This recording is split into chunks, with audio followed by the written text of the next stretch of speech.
ఈ వీడియో నేను ఎందుకు పెడుతున్నా అంటే యాక్చువల్లీ పెట్టొద్దు అనుకున్నా, కానీ నన్ను చాలా చాలా చాలా చాలా 4-5 డేస్ నుంచి కృంగదీస్తున్నది ఆ విషయం చూసినాక. రోజుకి తన గురించి, ఆ అమ్మాయి గురించి వింటుంటే,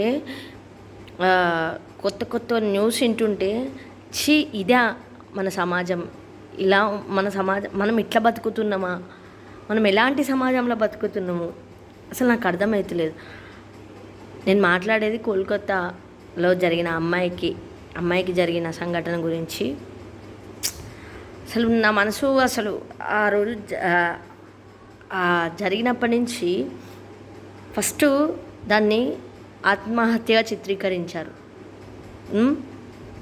తర్వాత మర్డర్ అన్నారు, తర్వాత అటెంప్ట్ మర్డర్ అండ్ రేప్ అన్నారు, ఒక్కరు చేసిరు అన్నారు, తర్వాత గ్యాంగ్ రేప్ అన్నారు.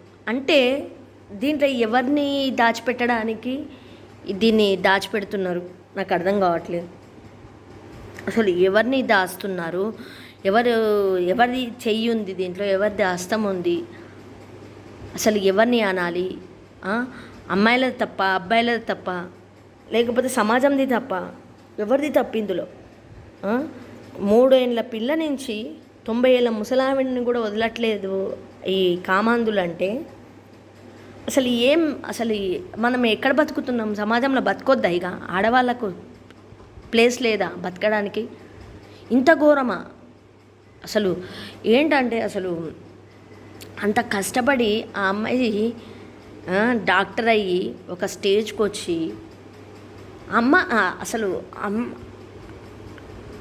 అసలు నాకు అసలు చెప్పడానికి కూడా మాటలు రావట్లేదు. అంత క్రూరంగానా ఒక అమ్మాయిని అంత క్రూరంగా ఎవడన్నా చంపుతాడారా? అసలు మీకు కూడా తల్లి, తండ్రి, అక్క, చెల్లెలు, ఆడవాళ్ళు ఉన్నారు మీ ఇంట్లో కూడా. కొంచెమన్నా అలా చేసేటప్పుడు అయినా కానీ మీ ఇంట్లో వాళ్ళని మీకు గుర్తు రాలేదారా? మీ అక్క, చెల్లెళ్ళు, మీ ఇంట్లో వాళ్ళ ఆడవాళ్ళు గుర్తు రాలేదా? రేపు మా చెల్లెకే, మా వాళ్ళకి ఇలా అయితే ఎలా ఉంటుంది అనేది కొంచెమన్నా మీకు గుర్తు రాలేదా? అంత క్రూరంగా ఎలా చంపుతారు? ఎలా అనుకుంటారు? అసలు మీరు మనుషులేనారా? మిమ్మల్ని జంతువులతో కూడా పోల్చొద్దు, వాటికి కూడా కొంచెం ఉంటుంది, కానీ మీరు జంతువులు కాదు, మనుషులు కాదు, మీరు అదొక రకమైన జాతి అంతే. Rest in peace society. అమ్మాయిలకి ఇప్పటి నుంచి ప్లీజ్ దయచేసి పేరెంట్స్ ఎవరైనా అమ్మాయిలకు సంగీతం, మ్యూజిక్, డ్యాన్సు ఇవి కాదు నేర్పియకండి తల్లి. ఇప్పటి నుంచి మన సేఫ్టీ కోసం మనం కూడా కుంఫు, కరాటీ అన్నీ వచ్చి ఉండాలి. అసలు సంఘటన చూసినప్పటి నుంచి ఏడుపు ఒక్కటే ఆగట్లేదు నాకు. అసలు రోజు ఒక 4 డేస్ నుంచి నిద్ర కూడా సరిగా పడట్లేదు. ఇంత ఘోరమా? అంటే రేపు మనం బయటికి వెళ్తే మనకు కూడా సేఫ్టీ లేదా? అసలు ఏం తప్పు చేసినాం మనం? అంటే ఇక్కడ పుట్టడమే మనం తప్పు చేసినామా? మనము ఆడవాళ్ళగా పుట్టడమే మనం తప్పు చేసినాం అంతే.